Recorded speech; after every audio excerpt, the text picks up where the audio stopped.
Le message de l'énergie tierce personne est comment s'en libérer.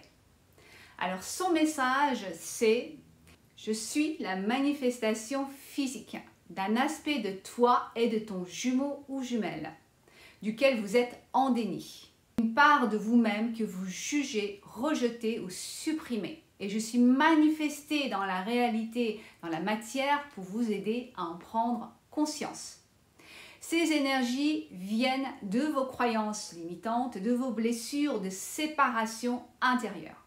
Les deux polarités portent exactement les mêmes croyances limitantes, mais elles s'expriment différemment selon leur polarité.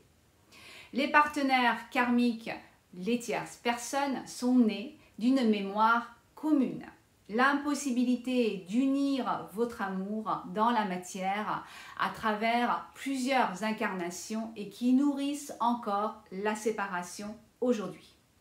C'est pourquoi en présence d'énergie tierce personne, il est essentiel d'en faire la libération karmique. Quand l'un des deux jumeaux libère, cela active l'autre à faire de même. Et si l'on résiste, eh bien les foudres karmiques vont nous forcer à vraiment faire face et regarder ce qui doit être libéré. Je vais vous donner un exemple à moi. Dans une autre incarnation, mon jumeau et moi sommes mariés, liés par un amour fusionnel.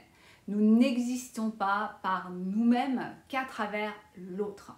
Un jour, il part en guerre et on m'annonce sa mort probable. Dévasté, incapable d'envisager de vivre sans lui, eh bien, je me suicide. Mais en réalité, il n'était pas mort, il revient et me trouve morte. Lui aussi, vivre sans moi est impensable, mais au lieu de se donner une mort physique, il se donne une mort symbolique. Il tue en lui cette part qui m'avait aimé et se reconstruit un personnage pour continuer sa vie. Il me rejette et me jette dans une fosse commune et prend une nouvelle femme. Moi, j'ai manifesté la mort et lui a manifesté une tierce personne, une connaissance à nous qui m'enviait et désirait prendre ma place. Donc cette expérience nous révèle une croyance limitante commune qui est le déni de soi. Moi, je m'efface par la mort, lui manifeste une tierce personne qui reflète son déséquilibre intérieur, de ne pas être à sa juste place, de la perte d'identité et du sens de soi. La tierce personne porte en elle cette même croyance, ce déni de soi. Elle n'est pas à sa place et accepte d'épouser un homme qui ne l'aime pas. Alors, la clé de libération, la leçon, c'est de revenir au sens de soi. Reconnaître que l'amour véritable n'est pas de se perdre dans l'autre.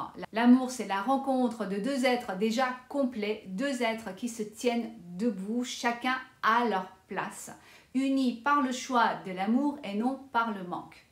Voilà. Toi aussi, en présence d'une énergie tierce personne, de partenaires karmiques, souviens-toi, ce ne sont pas des obstacles, mais des messagers.